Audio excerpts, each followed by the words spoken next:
Hierdie verslag is saamgestel deur die Uitvoerende Raad van die Kleerling Persone Bewaringsland Trust ingevolge Wet 3 van 1961. Hierdie Uitvoerende Raad is die enigste ware gesag van die Kaap-Kolonie of Suid-Afrika. Hierdie verslag handel oor die onwettige politieke bestel van die regering van nasionale eenheid. Sekere feitelike inligting word hierin vertoon en uitgebeeld betreffende die Kaap-Kolonie of Suid-Afrika. Die inhoud is 'n ware en feitelike verslag. Groot versigtigheid is aan die dag gelê om die waarheid duidelik bloot te lê en alle leuns te ontmasker. Dit is duidelik dat die ANC-geleide regering van nasionale eenheid voortgaan met hulle aanslag teen die Kleerling-nasie, die ware inboorlinge van die land. Die wysigings met betrekking tot die wet insake gelyke werksgeleenthede is maar een voorbeeld hiervan. Dit is egter nie al nie. Die onwettige regering van nasionale eenheid het 'n geskiedenis van onwettige wette en regulasies wat nie net diskrimineer teen die inboorlinge, die Kleerling-nasie nie, maar ook rasisme en erge menseregte skendings bedryf. Die felle aanslag van volksmoord deur die apartheidsregering het nooit opgehou nie. Die ellelange lys van misdade teen die kleerlinge is onder andere landtitelakte bedrog deur middel van Wet 94 van 1998, diefstal, bedrog, korrupsie, vervalsing van uitgifte, grove menseregte skendings, volksmoord, kulturele volksmoord, uitwissing van 'n volk.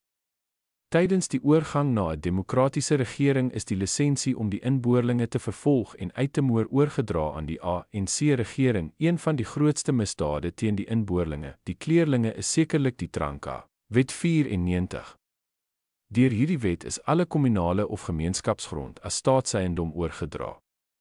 Hiervolgens is die voortbestaansreg van die inboorlinge vervreem. Die volgende gedeelte voorlesing is gedoen vanuit die Tranka Discussion dokument wat deur die ANC-regering opgestel is. Belangrik om te let op die erkennings ten opsigte van die Landtrust, asook die feit van die wetlike aspek van oorspronklike titel van toepassing is op die Kaap-Kolonie of Suid-Afrika. Ware legafdruk van Wet 94 van 1998 word hiernaas vertoon. Let veral daarop dat 'n landtrust nie herroep, vervreem of oorgedra kan word nie.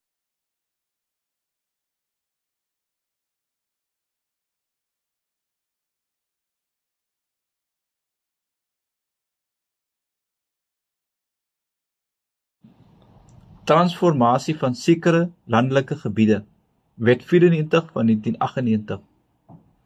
Agtergrond hiermee oor die konsepbesprekingsdokument deur die ANC-regering.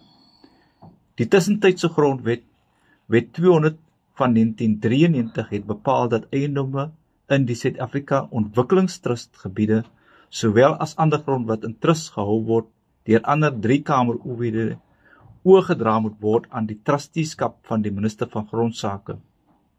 Dit het 23 landelike gebiede ingesluit onder die administrasie en trusteeskap van die Kleerlinghuis van Verteenwoordigers geleë in die Noord-Kaap, Wes-Kaap, Oos-Kaap en Vrystaat. Die statutêre geskiedenis van hierdie gebiede dateer terug na 1909, alhoewel die gemeenskappe wat nou op die voormalige reservate woon, in 'n aantal gevalle hul besetting van hul grond tot voor koloniale tye kan herlei. Die staat het trusteeskap verantwoordelikhede oor die gemeenskappe en hul grond aanvaar. Welke grond verkry is deur oorspronklike titel of Aboriginal title, volsla aankoop of via 'n sendekerk as tussenganger. Hierdie gemeenskappe het oor baie eeue hul interafhanklikheid getoon en het hul eie plaaslike kulture. Onder Unie en apartheidsadministrasie is die gebiede deur die Departement van Naturele Sake en later die Departement van Breinsake beheer. Die 1909 wet het verskeie weergawes ondergaan en in 1987 het die wet op landelike gebiede 9 van 1987 in werking getree. Artikel 25 van die finale grondwet beklemtoon die noodsaaklikheid van grondhervorming en vereis dat die bepaling ingestel word om verblyfsekerheid te verskaf. Die beleid en finale wetgewing met betrekking tot kommunale grond en die administrasie van kommunale grond of gemeenskapsgrond waar gewoontereg in die voormalige Bantoestans of tuislande heers, is nog nie gefinaliseer nie. Dieselfde breë beleidsdoelwitte is relevant in die voormalige kleerlingreservate. In 1996 het die destydse Departement van Grondsake 'n ronde van konsultasies in 23 voormalige kleerlinglandelike gebiede begin.